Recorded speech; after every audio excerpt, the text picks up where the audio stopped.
विवाह के बाद भगवान मिथिला से विदाई लेकर के श्री धाम अयोध्या आए हैं। अयोध्या में खूब आनंद की वर्षा हुई जब चारों भैया चारों बहुएं आईं।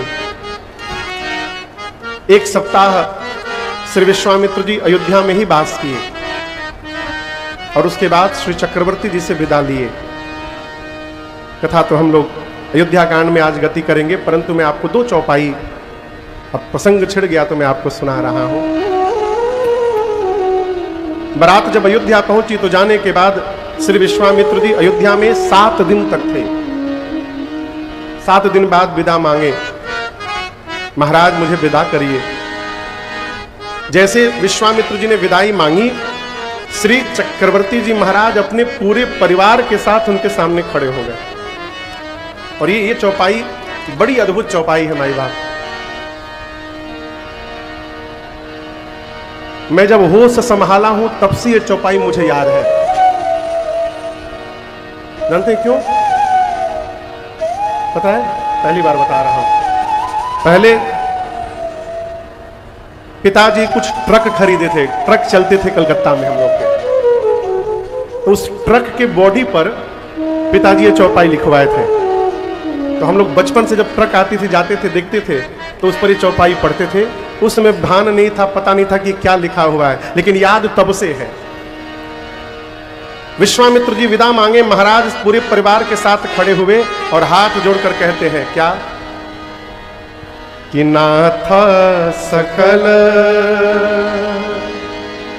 संपदा तुम्हारी और मैं सेवक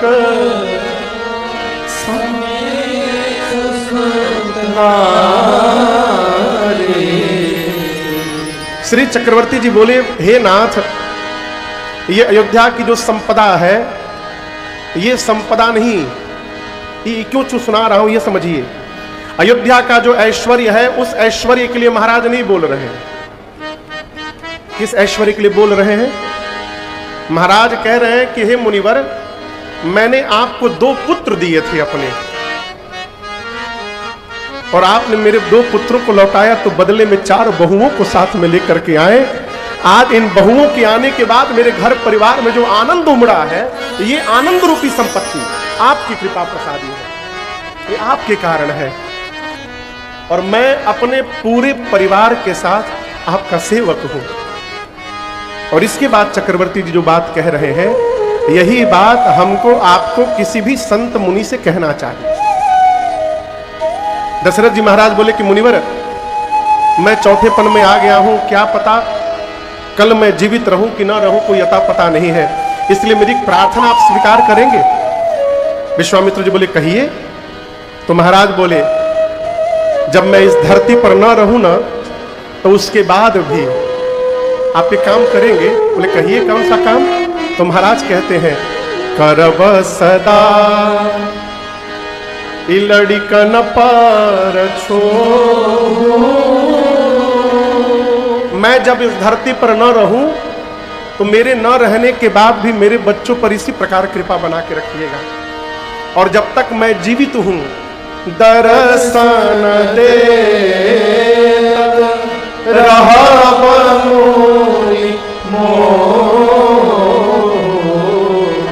तब तक, जब तक मैं हूं तब तक आप आकर मुझे भी यदा कदा दर्शन देते रहिएगा। किसी भी संत से कहिए, प्रभु आशीर्वाद दीजिए कि आपके श्री चरणों का दर्शन बारंबार जीवन में मिलता रहे। क्यों? संत दर्शन से पाप समाप्त होते हैं।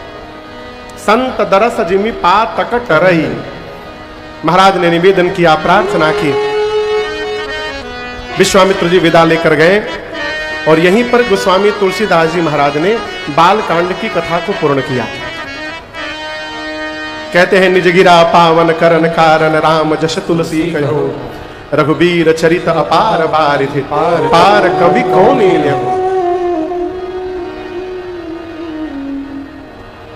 अभी अगले महीने के अंत में लगभग 25-26 दिन के लिए अमेरिका जाना है। 31 जुलाई को जाना है, 1 अगस्त से लेकर 26 अगस्त तक उधर ही रहना है। तो उस 26 दिन में 12 जगह राम कथा है। कितने जगह? कहीं 3 दिन, कहीं 2 दिन, कहीं 4 दिन, कहीं 1 दिन। पूरब में उतरेंगे, कथा गाते गाते पश्चिम से फिर भारत आ जाएंगे। तो एक भाई ने फोन किया मुझे, कहा महाराज जी 26 दिन में 12 जगह कौन सी राम कथा होगी, 2 दिन में कौन सी राम कथा हो जाएगी? हमने कहा 2 दिन में कोई राम कथा नहीं होगी। आप 2 दिन की बात कह रहे हैं, 2 जन्म भी कहा जाए तो राम कथा पूरी होने वाली नहीं है। 2 दिन क्या है? हरि अनंत, हरि कथा अनंत। हम तो 2 दिन 1 दिन इसलिए सुना रहे हैं, इसी बहाने जितने अधिक जगह जाएंगे उतने अधिक लोगों को भगवत कथा सुलभ हो जाएगी और प्राप्त हो जाएगी। अब आगे रघुनाथ जी है, लगे तो है। जितना हो सके बांटने का स्वभाव बनाइए। राकेश जी को क्या पड़ी है? नागेंद्र जी कहां है? नागेंद्र सिंह जी अध्यक्ष है ना? इनकी पूरी मंडली को क्या पड़ी है? आयोजन कराने में न जाने कई लोग कितनी तरह की बातें कहते होंगे। ये तो यही जान रहे होंगे, इनकी समिति के लोग जान रहे होंगे कौन क्या क्या कह रहा है। केतकी सिंह जी को क्या पड़ी थी इस आयोजन में लगने के लिए? लेकिन नहीं, यही जीवन का परमार्थ है। आपके प्रयास से यदि एक व्यक्ति को भी भगवत कथा सुलभ हो रही है तो यही आपके जीवन का परमार्थ है और आपका पराक्रम है। कहो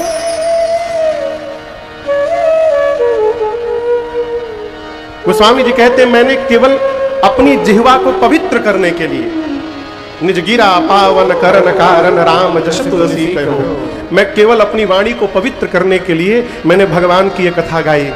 नहीं तो भगवान का चरित्र अपार बारिध है। बारिध यानी समुद्र। रघुबीर चरित अपार बारिध, पार कवि कौन हो। कौन कवि है जो गा करके पार कर जाएगा? आगे की कथा श्री अयोध्या कांड में प्रवेश करती है। अयोध्या कांड के प्रारंभ में पूज्यपाद गोस्वामी तुलसीदास जी ने 3 श्लोक लिखे। पहले श्लोक में भगवान शिव को वंदन किया। आज दिन में हम लोग बैठे थे, भगत लोग मिलने आए थे कमरे में, तो एक बाबूजी ने प्रश्न किया कि एक बाबूजी ने एक बात कही कि महाराज एक सूत्र दे दीजिए। हम बोले हम कहा सूत्र दे? जो भी निकलता है भगवत कृपा से कथा में ही निकलता है। इसके बाद यदि आप कुछ पूछिएगा तो इधर कुछ काम नहीं करता है दिमाग। जो पावर है इस व्यासपीठ में पावर है, मेरे में कुछ नहीं है। बोले महाराज कुछ बता दीजिए। तो मैंने केवल एक बात निवेदन की बाबूजी से कि स्वीकार करने का स्वभाव बनाइए। क्या करने का स्वभाव बनाइए? स्वीकार करने का। परिस्थिति को स्वीकार करने का स्वभाव बनाइए। इस गिलास में पानी है, यदि पानी आधा गिलास है तो रोइए मत कि बताओ ना आधा खाली है, प्रसन्न होइए, चलो कम से कम आधा तो भरा हुआ है। स्वीकार कर लीजिएगा तो आनंद हो जाएगा। जी पानी आधा गिलास ही है।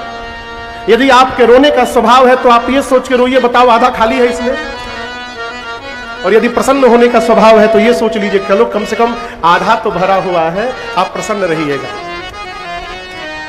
पहले श्लोक में अयोध्या कांड के गोस्वामी तुलसीदास जी ने भगवान शिव को वंदन किया है।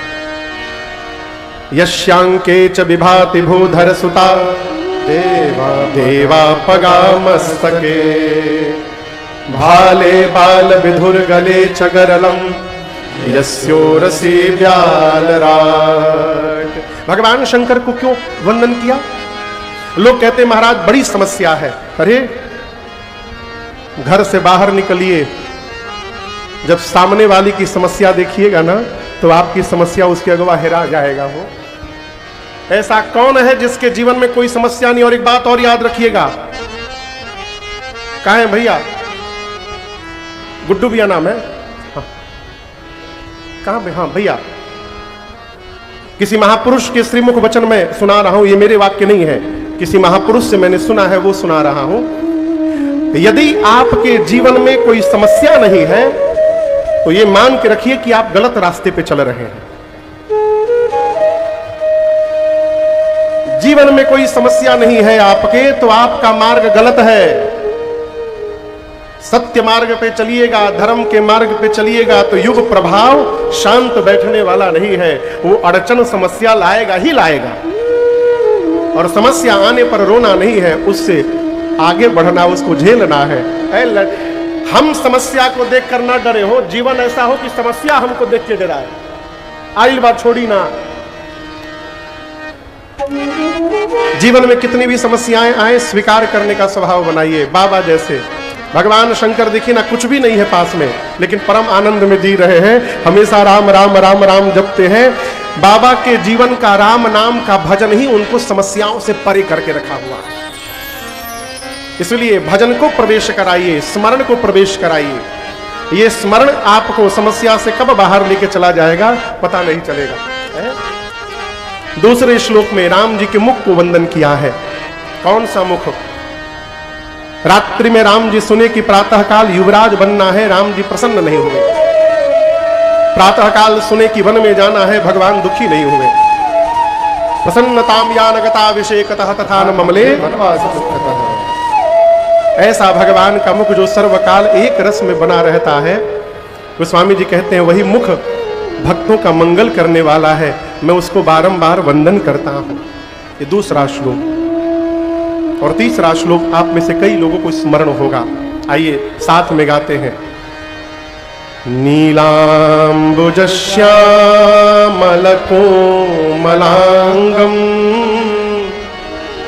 सीता समारो पितबाम भागम पाणो महाशायक चारु चापम नमामि रामम रघुवंशनाथम। नील अंबुज के समान जिनका श्याम वर्ण है, जिनके वामांग में मां जानकी जी विराजमान है, जो अपने हाथ में सुंदर धनुष बाण लेकर के सीता जी के साथ रघुवंश के सिंहासन पर बैठे हुए हैं, ऐसे राम जी को मैं बारंबार प्रणाम करता हूं। ये तीसरा श्लोक है। इसके बाद अयोध्या कांड के सबसे प्रारंभ में 3 श्लोक के बाद गोस्वामी जी ने दोहा लिखा। ये दोहा कितने लोगों को याद है? अयोध्या कांड का पहला दोहा कितने लोगों को याद है? बस 10-20 लोग। याद सबको है। मजे की बात देखिए, सबको याद है, या जितना लोग बैठल बना सबके याद बा। आइए साथ में गाते हैं। श्री गुर चरण सरोज रज निज मन मुकुर सुधार वरनौ रघुबर विमल जस जो दायक फल। ये दोहा कितने लोगों को याद था? पहले काहे नहीं उठाया हाथ? महाराज हमरा मालूमे ना रहा मानस जी के दोहा है। अरे कहियो खोल के पढ़े तब न मालूम हुई है? ये श्री हनुमान चालीसा का दोहा नहीं है, ये अयोध्या कांड का दोहा है। और यहां से उठा करके वहां गोस्वामी जी ने जोड़ दिया है। इस दोहे का अर्थ देखिए, गोस्वामी जी कहते हैं श्री गुरु चरण सरोज रज निजमन मुकुर सुधार। मुकुर मने शीशा होता है। क्या होता है? अच्छा आप बताइए, नहाने के बाद शीशा के सामने कौन कौन जाता है? जेकरा कपारे पर बार बार वो जरूर जात हुई।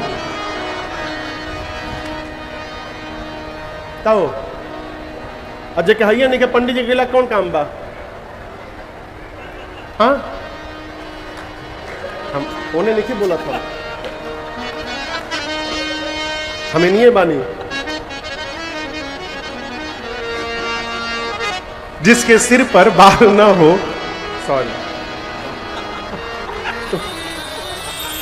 वो न भी जाए तो चलेगा, लेकिन जिसके सिर पर बाल है उसको तो दर्पण के सामने जाना ही पड़ेगा।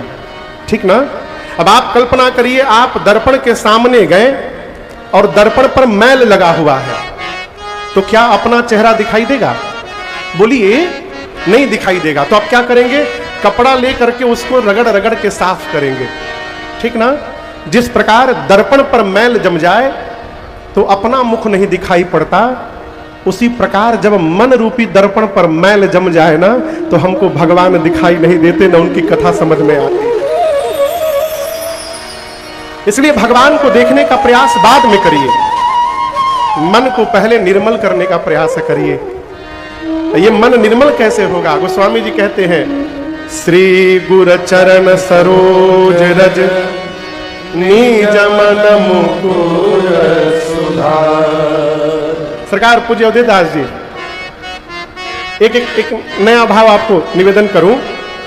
गोस्वामी जी कहते हैं, श्री गुर चरण सरोज रज निज मन मुकुर सुधार। सामान्य अर्थ ये है कि हम अपने गुरुदेव भगवान के चरण रज से मन रूपी दर्पण को साफ कर रहे हैं। लेकिन यहां गोस्वामी तुलसीदास जी और भीतर प्रवेश कर रहे हैं। तो श्री गुरु, कौन गुरु? श्री गुरु, श्री यानी सीता जी, मां सीता रूपी गुरुदेव भगवान के चरण रज से मन रूपी दर्पण को साफ कर रहा हूं। श्री गुरु चरण सरोज रज निज मन मुकुर सुधार। क्यों? क्योंकि जब तक सीता मैया की कृपा नहीं होगी तब तक ये मन निर्मल होने वाला नहीं है। गोस्वामी तुलसीदास जी मां की वंदना करते हैं तो ये 2 चौपाई सीता मैया के लिए लिखे। और मैं आपसे प्रार्थना करूं, अपनी घर की बेटियों को कहिए इन दोनों चौपाइयों को याद कर जाए, याद करके नित्य मां जानकी को सुनाएं। क्या? जनक सुता जग जननी जानकी। कौन जानकी? तो अतिशय प्रिय करुणा निधान की। करुणा निधान भगवान की अतिशय प्रिया। यहां गोस्वामी जी रघुनाथ नहीं लिखे, राम जी नहीं लिखे, क्या लिखे? करुणा निधान। क्योंकि सीता जी करुणा निधान ही कह के पुकारती थी। अतिशय प्रिय करुणा निधान की उन सीता जी के ताके जुग पद, जुग यानी 2, दोनों पद को मैं बारंबार प्रणाम करता हूं। क्यों? जा सुकृपा निर्मल मति पावों। मां जानकी के कृपा के बिना मन निर्मल होने वाला नहीं है। इसलिए गोस्वामी जी कहते हैं, श्री गुरु चरण सरोज रज निज मन मुकुर सुधार। श्री यानी सीताजी रूपी गुरु के चरण रज से मन रूपी मन को, दर्पण को मैं साफ कर रहा हूं। प्रयास करिए भगवान हमारे घर से निकलकर हमारे मन में रहे। यदि मन में भगवान नहीं है ना तो तिलक उलक लगेला के कोनो मतलब नहीं है। एक हिंदी का शब्द है नमन। कौन कौन सुना है ये शब्द? नमन। नमन यानी, नमन मतलब, अरे बोली सब है, प्रणाम, ठीक ना। हम आपको नमन कर रहे हैं। नमन। हमारे चाचा हैं पंडित तारकेश्वर मिश्र राही, ये चाचा की रचना है। मेरा राम केवल भजन में मिलेगा, मेरा राम केवल। देखिए, मन में भगवान का वास हो जाना यही शरणागति है। यही क्या है? शरणागति। और आपको एक बहुत बड़ा मंत्र मैं निवेदन करूं। राम जी अपने मुख से ये बात कहे हैं, मैं नहीं बोल रहा हूं। ये बात किसने कही है? राम जी ने कही है सुग्रीव से। राम जी बोले, सुग्रीव बाबू आए का? जय हो, जय जय जय जय। राम जी बोले सुग्रीव, अरे सरकार सरकार, दंडवत दंडवत दंडवत, जय हो जय हो। हमारे क्या बात है, काशी के बासी, काशी के स्वामी भगवान विश्वनाथ जी के मंदिर के प्रधान अर्चक प्रातः स्मरणीय पूज्य राजेश जी और पूज्य ओम प्रकाश जी यहाँ पर उपस्थित हुए। बहुत बहुत दंडवत सरकार। विनय बाबू भी दिखाई दे रहे हैं। जय हो जय हो जय हो, बड़ी कृपा हुई। आप सरकार, आप लोग आ जाते हैं ना तो ऐसा लगता है कि बाबा का आशीर्वाद प्राप्त हो गया है। जय हो। राम जी कहते हैं सुग्रीव से कि मित्र, पूजन नित्य करनी पड़ती है। आप लोग करते हैं ना डेली पूजा, अच्छी बात। भजन भी करना पड़ता है निरंतर, व्रत भी समय समय पर करना पड़ता है, दर्शन भी करना पड़ता है, तीर्थाटन भी करना पड़ता है। लेकिन राम जी सुग्रीव से बोले, मित्र एक काम ऐसा है जो मनुष्य जीवन में केवल एक बार कर दे। कितनी बार? जोर से बोलिए। एक बार। Once in lifetime. एक बार मनुष्य यदि वो काम कर दे तो राम जी कहते हैं मैं जीवन भर उस मनुष्य की रक्षा करूंगा और करता हूं, ये मेरा प्रण है और संकल्प है। केवल एक काम, वो काम का है हो, मजे की बात बताऊं, उस काम में 1 रुपया का खर्चा नहीं है, कोई खर्चा नहीं है। उस काम को करने के लिए संस्कृत आय हमको ये आवश्यक नहीं है। उस काम को करने के लिए बहुत बड़ी डिग्री हो हमारे पास, ये आवश्यक नहीं है। कौन सा काम है? कुछ नहीं करना है, भगवान के सामने जाना है, सोझा सोझा बुझाता ना, भगवान के सोझा जाना है और अपने दोनों हाथ को ऊपर उठा देना है और उठा करके केवल एक बार कहना है, प्रभु अब तक जगत में बहुत भटक लिया,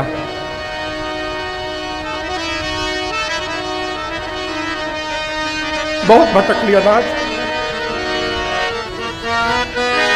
अब हम आपकी शरण में आ गए हैं प्रभु, आज से हम आपकी शरण में हैं।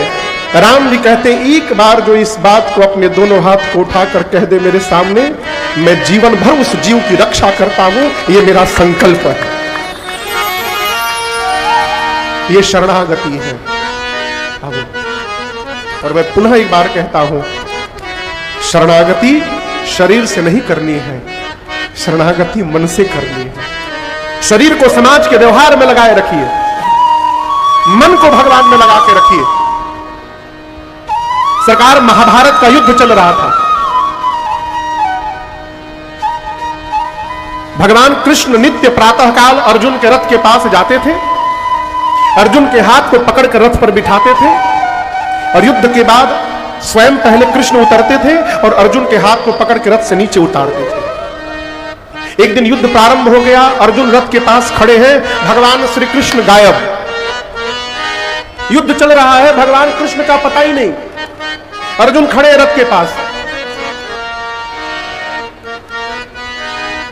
1.5-2 घंटे बाद भगवान आए दौड़े दौड़े, अर्जुन थोड़े आवेश में आ गए थे, बोले कहां चले गए थे? भगवान बोले एक मेरा भक्त है, उसी के पास चला गया था। अर्जुन रथ पे चढ़े, युद्ध करने लगे, मन में सोचने लगे मेरे से बड़ा कौन भक्त जो मुझे छोड़कर भगवान कृष्ण उसके पास चले गए। रात्रि में पूछा अर्जुन ने कि हे माधव, वो आपका भक्त करता क्या है? भगवान बोले वो कसाई है, मांस बेचता है। तो अर्जुन बोले मांस बेचने वाला आपका भगत है? भगवान बोले मांस बेचना उसका पारिवारिक पेशा है, लेकिन वो मेरा भक्त है। अर्जुन बोले आप जाकर कर क्या रहे थे वहां पर? भगवान बोले देखो वो भक्त है, उसका मन मांस बेचने में नहीं लगता है, घर का काम है तो घर वाले उसको बरबस मांस बेचने में लगा दिए हैं। अब वो मांस की दुकान पर बैठकर मांस बेचता है और मेरे नाम को जपता रहता है, कृष्ण कृष्ण कृष्ण कृष्ण कहता है, और मेरे नाम को जपते जपते वो इतना लीन हो जाता है कि यदि कोई सबसे पहले 5 किलो मांस लेने आ गया और वो 5 किलो का बाट रख दिया तराजू में, उसके बाद वो इतना लीन हो जाता है कि उस बाट को बदलता ही नहीं है। अब उसके बाद कोई 2 किलो भी मांस खरीदे तो वो 5 किलो से ही वजन करके देता है, 1 किलो खरीदे तो 5 किलो से ही देता है, उसका ध्यान ही नहीं रहता कि इसको बदलना भी है, वो मेरे में ही खोया रहता है।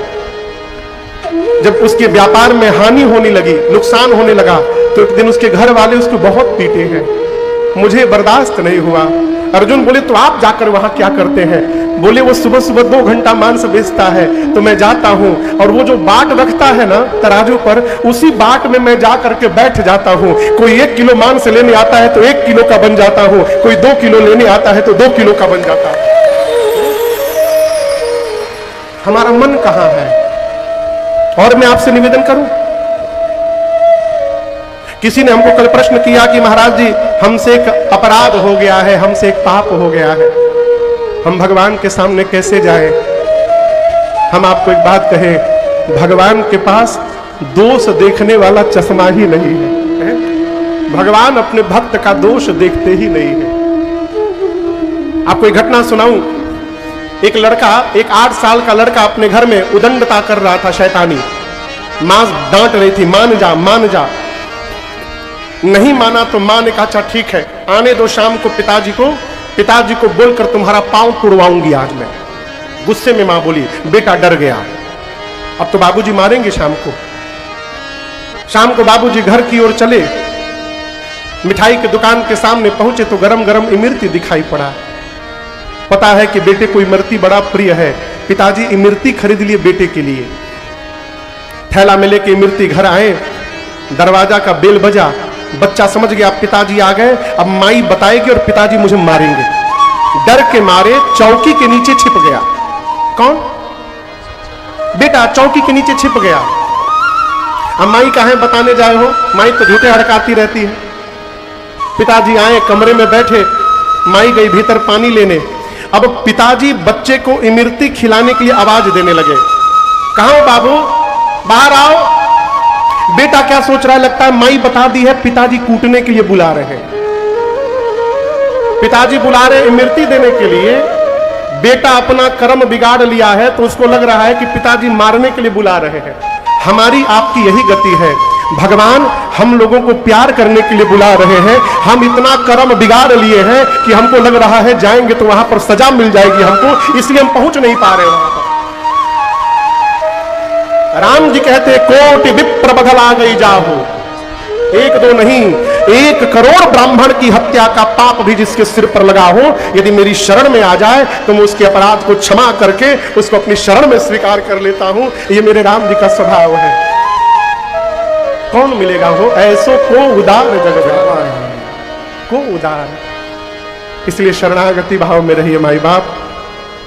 शरीर को जगत में लगाए रखिए, मन को जगदीश में लगाए रखिए। ये जरूरी नहीं कि आप मंदिर में जाकर भगवान को प्रणाम करिएगा तभी भगवान प्रसन्न होंगे। आप यदि अपने कमरे में भी आंख बंद करके याद करके प्रणाम कर लीजिएगा तो भगवान विश्वनाथ की कृपा की वर्षा हो जाएगी जीवन में। इसलिए गोस्वामी तुलसीदास जी ने अयोध्या कांड प्रारंभ करने से पहले अपने मन को साफ किया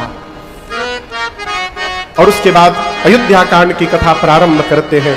बोले बाबा कहते हैं जिस दिन से श्री रघुनाथ जी विवाह करके श्रीधाम अयोध्या वापस आए हैं उस दिन से अयोध्या में नित्य आनंद महोत्सव चल रहा है। आपको सुनकर आश्चर्य लगेगा, ये आनंद महोत्सव 11 वर्षों तक चला। कितने दिन तक? 11 वर्ष तक। प्रसन्न रहना भी एक स्वभाव है। कई लोगों का चेहरा ऐसा होता है कि मानो हमेशा 12 बजा हो। आप चेहरा देख लीजिए, आपको डिप्रेशन हो जाएगा। झूठे लगता है मोदी जी के सब भार उनकरे कपार पर बार, बिना मतलब का टेंशन। और कई लोग कुछ पास में नहीं रहता है उसके बाद भी बादशाह की तरह नाचते हुए दिखाई पड़ते हैं। ये स्वभाव है? ये संत का स्वभाव है। हर हाल में खुश रहना संतों से सीख जाए, महफिल में जुदा रहना संतों से सीख जाए। सुख दुख में हंसना रोना है काम कायरों का, दोनों में मुस्कुराना संतों से सीख जाए। अयोध्यावासी 11 वर्षों तक उत्सव मनाए। अयोध्यावासियों के मन में एक भाव है, यदि महाराज अपने जीवित रहते श्री राम जी को युवराज पद पर आसीन कर दें कितना अच्छा हो जाएगा। हो नित्य अयोध्यावासी भगवान शिव से प्रार्थना करते हैं, बाबा कृपा करिए। किस बात के लिए? आप अछत युवराज पद राम ही दे, अपने रहते रहते राम जी को युवराज बना दे। और यहां देखिए बहुत सारे पिता अभिभावक यहां पर बैठे हैं। एक प्रार्थना करूं मैं आपसे, यदि घर में परिवार में संतान योग्य हो जाए तो अपना सारा भार संतान को सौंप करके मुक्त होइए। राकेश जी क्या होइए? जोर से बोलिए। कि मुक्त होता काखी के तर दबले बाद चाबी। लोग जनेऊ में बांध के चाबी रखे, अरे जकरा ले जावा जनेऊआ काट के लेके चल जाई। आप कितना बांध के रखिए। देखिए मुक्त होना पड़ता है, कोई मुक्त करता वरता नहीं है। और एक बात, मरने के बाद कोनो मुक्ति उक्ति नहीं मिलती है। मुआला के बाद मुक्ति मिला था, कैसे पता चली? ओकरा खातिर मुँह के पड़ी। अच्छा भाई बताइए, मरने के बाद अगला आदमी, एक आदमी बोला महाराज जी हमको स्वर्ग में नहीं जाना है। उन्हें कहा हो? बोले महाराज उसकी बात मुझे बड़ी अच्छी लगी। बोले महाराज पापी से पापी आदमी मर जाए, जो जगने से लेकर रात को सोने तक पाप करता है, वो भी जब मर जाए तो उसके नाम के आगे भी स्वर्गीय श्री लिखा जाता है। आज तक आपने किसी के नाम के आगे नरकीय श्री पढ़ा? नरकीय श्री नहीं। कितनों पापी आदमी मर जाए, क्या लिखा है? स्वर्गीय श्री। बोला उसकी बात मुझे बड़ी अच्छी लगी। बोली महाराज जब पापियों स्वर्ग में जा रहे हैं तो हमको स्वर्ग जाने की आवश्यकता नहीं, हमको जाना ही नहीं वहां पर। हम बोले तब कहां जाओगे? बोले महाराज मैं भजन करता हूं और भजन करते करते मैं स्वर्ग से भी ऊपर भगवान के धाम जाऊंगा, मुझे भगवत धाम चाहिए, भगवत धाम चाहिए।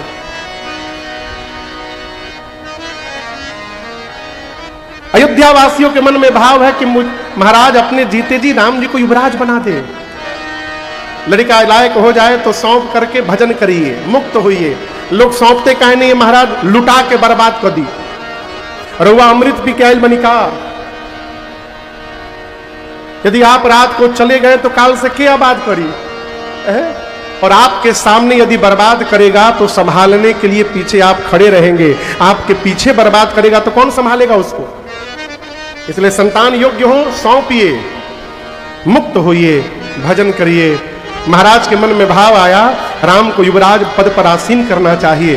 कान के बाल सफेद दिखाई पड़ गए। नृप युवराज राम कहु देहु, जीवन जन्म लाभ किन लेहु। जैसे कान के पास के केश श्वेत दर्शित हुए, महाराज तुरंत पहुंचे गुरु जी के पास। कहे गुरुदेव एक ऐसा मुहूर्त बताइए जिस पर मैं राम का अभिषेक कर सकूं। गुरु जी पूछे आप राम के लिए मुहूर्त पूछ रहे हैं? आपको पता है राम कौन है? आपको कहा था ना कल की परसों कि दशरथ जी जानते हैं कि राम भगवान है लेकिन मानते नहीं है। उसका प्रमाण यहां दर्शन करिए। गुरु जी कहते हैं आपको पता है राम के हो? महाराज बोले हमारे बाबू होवे। बोले आपके बाबू बाद में होवे, उसके पहले राम बहुत कुछ है। क्या है? गुरुदेव कहते हैं। गुरुदेव ने कहा महाराज जिससे विमुख होने के बाद पश्चाताप समाप्त न हो पाए। देखिए दुख की परिभाषा क्या है? भगवान से विमुख हो जाना ही दुख है, और भगवान की ओर मुख हो जाना यही जीवन का सुख है। भगवत विमुख होना यही दुख को जन्म देता है। जिस प्रकार आप सूर्य की ओर मुख करके खड़े हो जाइए ना तो आपकी परछाई आपके पीछे चली जाएगी। जाएगी कि नहीं जाएगी? बोलिए। आपका चेहरा सूर्य की ओर हो तो आपकी परछाई किधर होगी? बोलिए पीछे। और यदि सूर्य आपके पीठ की ओर हो तो आपकी परछाई कहां होगी? सामने। ये परछाई दुख है और सूर्य भगवान है। यदि भगवान पीछे है तो आपको दुख सामने दिखाई पड़ेगा, और यदि आपका मुख भगवान की ओर हो गया तो आपके जीवन का सारा दुख आपके पीछे चला जाएगा, आपको सामने भगवान दिखाई पड़ेगा। और भगवान सुख सिंधु है। गुरुदेव कहते हैं जिससे विमुख हो जाने के बाद पश्चाताप समाप्त नहीं हो सकता। जिसके भजन के बिना हृदय का ताप कभी मिट नहीं सकता। महाराज वही जगत का पिता आपके घर में पुत्र बना हुआ है। भयउ तुम्हार तनय सोई स्वामी। वही जगत का स्वामी आपका पुत्र बना है। महाराज बोले कि जगत का पिता हमारा लड़का कैसे बन गया? जगत के पिता हमारे पुत्र कैसे बन गए? गुरुदेव भगवान उत्तर देते हैं रामा पुनीता प्रेम अनुगामी। पुनीत यानी पवित्र। पुनीत यानी आप में से कई लोग के नाम हुई पुनीत। पुनीत यानी पवित्र। राम जी पवित्र प्रेम के अनुगामी हैं। अनुगामी समझते हैं? अनुगामी कहते हैं जो पीछे पीछे चलता है।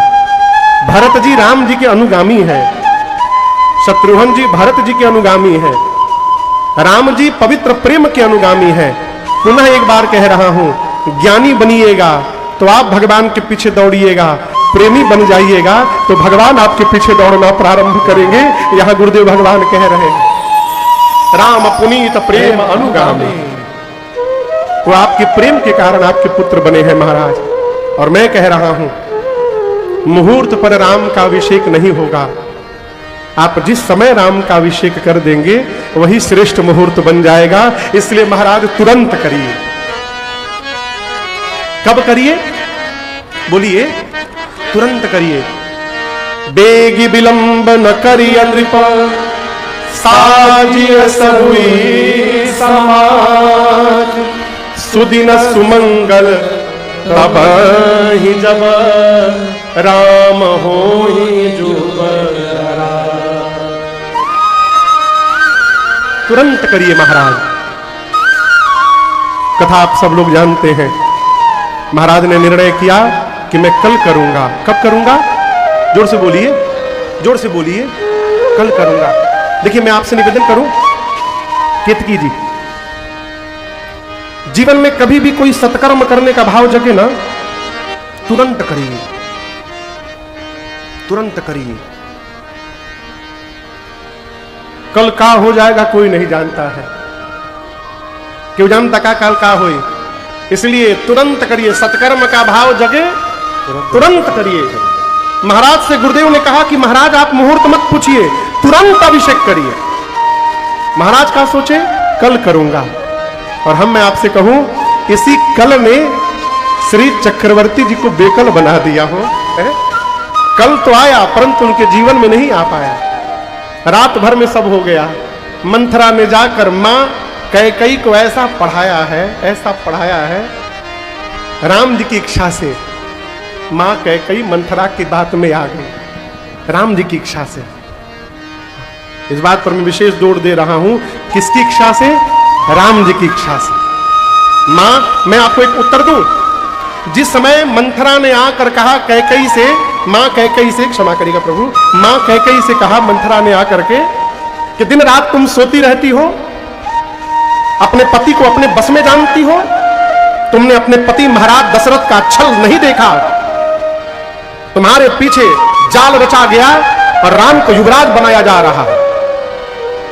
महाराज ने तुम्हारे साथ कपट किया है। जैसे कपटी कहा महाराज दशरथ को मंथरा ने, मेरी मां कैकेयी ने खींच कर मारा, एक चाटा उसके गाल पर, एक चाटा जड़ा गाल पर। मंथरा गिर गई नीचे। मां ने कहा दोबारा मेरे सौभाग्य के प्रति अपशब्द का प्रयोग किया, मैं तेरी जिह्वा निकाल लूंगी। तेरी हिम्मत कैसे हुई मेरे सौभाग्य पर लांछन लगाने की? प्रिय दासी थी, रोने लगी तो मां को दया आ गई। मां ने उसको शांत कराया, चुप कराया और कहा कैकेयी, एक बात मैं बताऊं तुमको, तुम कह रही हो कि मंथरा, तुम कह रही हो कि कल महाराज मेरे राम को युवराज बनाएंगे। मंथरा, यदि तुम्हारी बात सत्य है ना, तो मैं कह रही हूं कल का दिन ही कैकेयी के जीवन का सबसे सुंदर दिन होने वाला है। ये मेरे जीवन का सबसे सुंदर दिन होगा।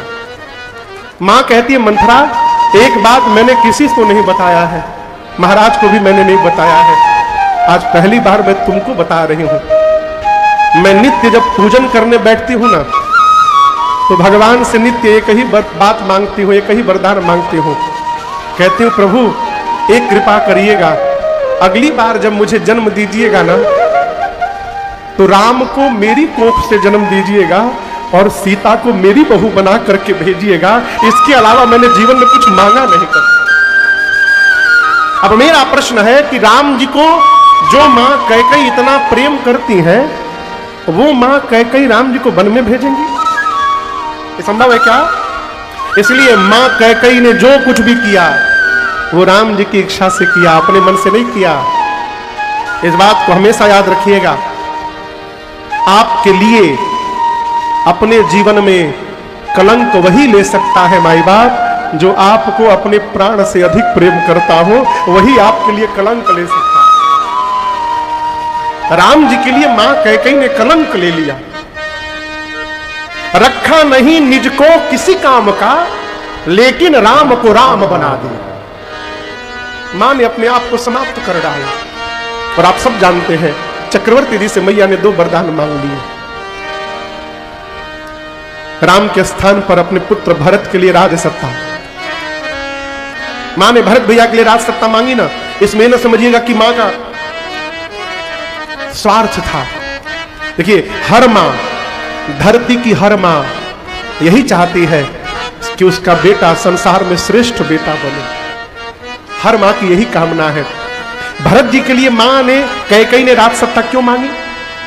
कैकेयी मैया ये भरत का परीक्षण करना चाहती हैं कि जिस भरत को मैंने कोख से जन्म दिया है, उस भरत के जीवन में यदि एक साथ अयोध्या का राजपद और रघुनाथ पद आकर खड़ा हो जाए तो मैं भी तो देखूं कि मेरा भरत राजपद की ओर दौड़ता है कि अपने भैया रघुनाथ पद की ओर दौड़ता है। इस बात का परीक्षण करने के लिए मां ने राज सत्ता मांगी। मां ने भरत भैया के लिए राज सत्ता मांगी और राम जी के लिए 14 वर्ष का वनवास मांग लिया। 14 वर्ष का क्यों मांगा? क्योंकि रावण की आयु ही उतनी थी, उससे अधिक मांगने का कोई अर्थ नहीं था और कोई कारण नहीं। महाराज जब सुने तो महाराज निढाल हो गए। महाराज बहुत रोए हैं। कैकेयी, आप चाहती हो कि भरत राजा बन जाए?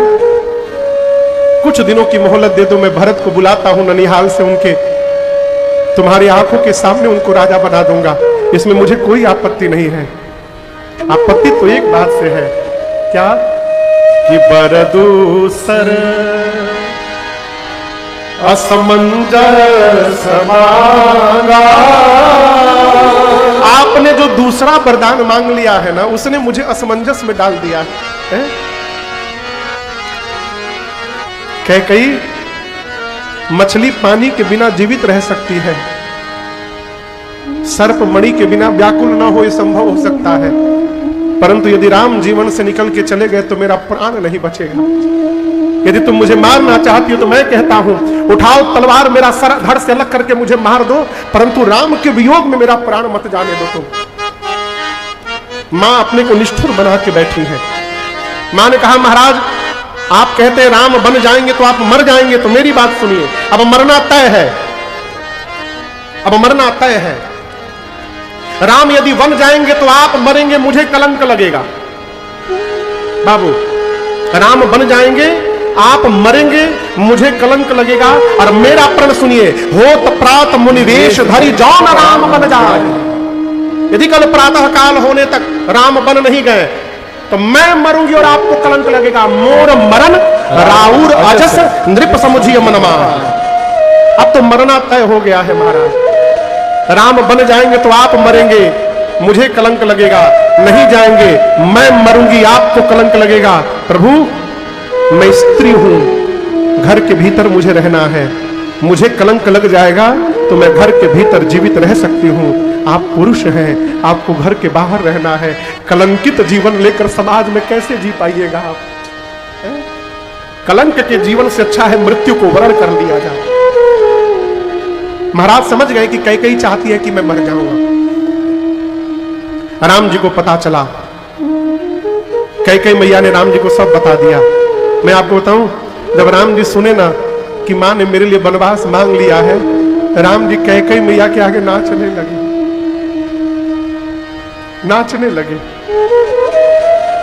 राम जी ने पहली बार कैकेयी जी को जननी कह दिया।